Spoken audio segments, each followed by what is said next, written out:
ደጌ ክብሬናት ማረጌ ሽታ አንቺ ያላህ ስጦታ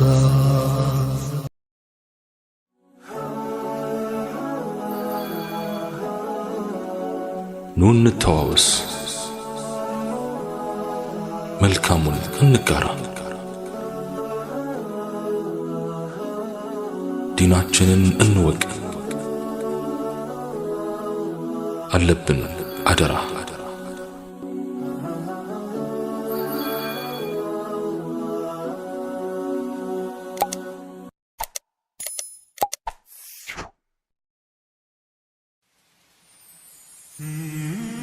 السلام عليكم ورحمة الله وبركاته. عند هتان كناتو غر ወደ ሱቅ ይሄዳል። በህፃኑ ተጫዋችነት የተደሰተው የሱቁ ባለቤትም በትልቅ ጠርሙስ ውስጥ ከተሞላው ከረሜላ እንዲወስድ ህፃኑን ይጋብዟል። ህፃኑ ግን በቀረበለት ግብዣ መሰረት ከከረሜላው አልወሰደም። የህፃኑ ባህሪ ከሌሎች እኩዮቹ የተለየበት ባለሱቁም ከረሜላውን እንዲወስድ በድጋሚ ነገረው። ባለሱቁ ለሁለተኛ ጊዜ ለህፃኑ ያቀረበለትን የግብዣ ጥያቄ እናትየውም ሰምታው ኑሮ ስሙን በመጥራት የተባለውን እንዲያደርግ ነገረችው። እርሱ ግን አሁንም ከከረሜላው ሳይወስድ ቀረ። በዚህን ጊዜ ባለሱቁ ከተቀመጠበት በመነሳት ከጠርሙሱ ውስጥ በርከት ያሉ ከረሜላዎችን ዝቆ ለህፃኑ ሰጠው። በዚህ ጊዜ ህፃኑ እፊቱ በደስታ ፈክቶ የቀረበለትን ከረሜላ ተቀበለ። እናትና ልጅ ወደ ቤት እየተመለሱ ሳለ እናት በመጀመሪያ ባለሱቁ ከረሜላውን ውሰድ ሲልህ ለምንድነው ለመውሰድ ያልፈቀድከው በማለት ልጇን ጠየቀችው። ልጁም የኔ እጅ እኮ በጣም ትንሽ ነው፣ ባለሱቁ እንዳለኝ ከረሜላውን በውስጥ ላገኝ የምችለው ከረሜላ በጣም ጥቂት ይሆን ነበር። አሁን ግን ባለሱቁ በገዛ እጁ ዘግኖ የሰጠኝን ከረሜላ ብዛት አየሽ በማለት ለናቱ ጥያቄ ምላሽ ሰጠ። ይህች አጭር ታሪክ የህፃኑን ብልህነት ከማሳየት ባለፈ ሌላ የተለየ የህይወት አቅጣጫን ያመለክታል። የአላህ ስብሓንሁ ወተዓላ ስጦታ የሰው አይነት አይደለም። ማንም ሰው አላህ ጸጋውን ካደላቸው ወዳጆቹ ማግኘት የሚችለው እጅግ ጥቂቱን ብቻ ነው። ይህም ቢሆን ሊሆን የሚችለው ክፉ በሆኑ የሰው አይኖች ግርፋትና ስብዕናን ከሚያዋርዱ እልህ አስጨራሽ እደጅ ጥናቶች በኋላ ነው። ከማንምና ከምንም የላቀው አላህ ስብሓንሁ ወተዓላ ግን ከሚገመተው በላይ የሆነና ሰብስቦ ለመያዝ የሚያዳግት ጸጋን ሊሰጠን ይችላል። እናም በአላህ ስብሓንሁ ወተዓላ ፈቃድና ስልጣን ባለጸጋ የሆኑ ግለሰቦችን እጅ ከመጠበቅ ምንም የማይሰስተውና የፈለጉትን ሁሉ የማያጡበትን የአላህን ሰፊ እጅ ይተማመኑ። ለሚፈልጉት ነገርም እርሱን ብቻ ይማጸኑ። ሰው ሆኖ ራሴን የቻልኩ ነኝ ከማንም ምንም አልፈልግም የሚል ማን አለ? የሰው ልጅ እንኳን ከነፍሱ አምላክ ከሩሑ ጌታ ቀርቶ ከደካማው የሰው ልጅም ብዙ ነገር ይፈልጋል። እኔ በበኩሌ እልም ያልኩ ጥገኛ ነኝ። ስሙን ካልያዝኩ ከተኛሁበት መነሳት አልችልም። በስሙ ኃይል ካልሆነ ተጉዤ ካሰብኩበት አልደርስም። በነገሬ ሁሉ በጌታዬ እመካለሁ። በአላህ ስም ማለት ቀላል ነገር አይደለም። በአላህ ስም ጉልበት ነው፣ ኃይል ነው፣ ዋስትና ነው። በስሙ መጀመር ፍጻሜን ያሳምራል፣ ከክፉ ነገር ይጠብቃል፣ ካሰቡበት ያደርሳል። ይኸው በአላህ ፍቃድ፣ በሱ ይሁንታ፣ በሱ ኃይል የዛሬ ቀን ውለን ገባን። አንዴ ወደዚህች የፈተና ምድር ወደ ዱንያ መተናልና እሱ የወደደልንን አንወድም ብለን ምንም የምናመጣው ነገር የለም። ስለ ሁሉም የአላህ ሥራዎችና መሻቶች እንደሰት። የዛሬዋን ቀን ብቻ በትክክል እንኑር። ስለ ትናንት እያሰብን ስለ ነገም እየተጨነቅን ሕይወታችንን አናድፍርስ። ዱንያ ከሐዘን መከራ ጠርታ አታውቅምና የሚያዋጣን ትግል ብቻ ነው። በአላህ ማመን ንጹህ ተፈጥሯዊ ምላሽ ነው። አላህ ማለት አምላካችንና ፈጣሪያችን ነው።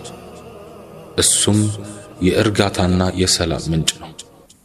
የውስጣዊ ሰላምና የመረጋጋት ዋስትና ነው። ኢማን በጥም ዘመን እርካታ ነው። በረሃብ ዘመን ዳቦ ነው። በእርዛት ዘመን ልብስ ነው። በጉስቁልና ዘመን ተስፋ ነው። በፍርሃት ዘመን ደህንነት ነው። በመከራ ዘመን ጥላ ከለላ ነው። በጨለማ ዘመን ብርሃን ነው። ወዳጆቼ፣ ዋይታና ሰቆቃን የምናልፈው በእምነት ነው። ባዶ ቤት ውስጥ ብቻችንን ያለ ስጋት የምንተኛው በእምነት ነው። እርካታና ደስታ የምንጎናጸፈው በእምነት ነው። ድቅድቅ ጨለማ ውስጥ የምንሄደው በእምነት ነው። ወዳጆቼ፣ ያለ እምነት ጉልበት የለንም፣ ደካሞች ነን። ዕውቀት የለንም፣ መሃይሞች ነን። በእምነት ክፍተታችን ይሞላል፣ ስብራታችን ይጠገናል፣ ሐሴታችን ከፍ ይላል። ምን መሰላችሁ? ስላመኑ ነቢዩ ሙሳ ባህሩ ተከፈለላቸው። ነቢያችን ሙሐመድ ዓለይሂ ሰላቱ ወሰላም ጨረቃው ተገመሰላቸው። ስላመነች የሙሳ እናት ልጅዋን ባህር ላይ ጣለች። ሃጀር በምድረ በዳ ተንከራተተች። እምነታችን ነው ነዳጃችን፣ የራበን ቀን የምንፈታው ስንቃችን። ስንደክም ያበረታናል፣ ስንወድቅ ያነሳናል፣ ስንጠፋ ይመራናል። በአላህ ማመን ያሳድጋል፣ ከፍ ያደርጋል፣ ያስከብራል፣ ለብልጽግናና ለስኬት ያበቃል። ሰው ከሰው በላይ የሚሆነው በኢማኑ ነው። ፈጣሪው ዘንድ የሚመረጠውም በኢማኑ ነው። እምነት ማለት ተስፋ ሳይቆርጡ መጠበቅ ነው። እምነት ሳያማርሩ መታገስ ነው። እምነት ሳይጠራጠሩ መግፋት፣ ወደ ኋላ ሳይመለከቱ መጓዝ ነው። እምነት መዳኛዬ ብለው የያዙትን አምላክ በሌላ አለመለወጥ ነው። ሕይወቴ ብለው የጸኑበትን መንገድ አለመቀየር ነው። እምነት አቋራጭ ነው፣ ቶሎ ያደርሳል ብለን ከምናስበው መንገድ ይልቅ ረጅም ብለን የምናስበው የአላህ መንገድ ቅርብ መሆኑን ማመን ነው። በእጃችን ከያዝነው ይልቅ በአላህ እጅ ያለውን ማመን ነው።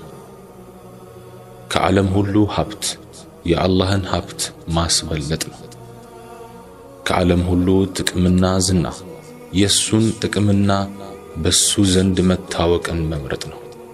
እምነት ጩኸታችን መልስ እንዳለው፣ ብሶታችን እንደሚሰማ፣ ህመማችን እንደሚሽር ማመን ነው።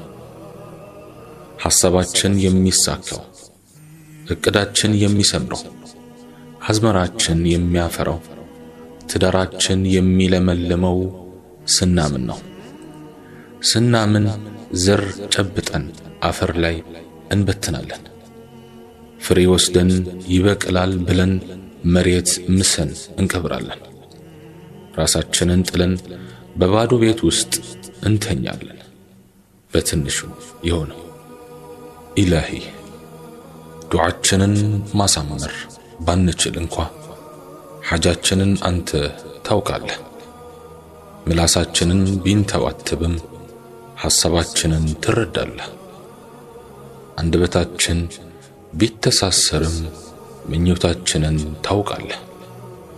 የቱን ያህል ብናስመስልም ውስጣችንን ታነባለህ።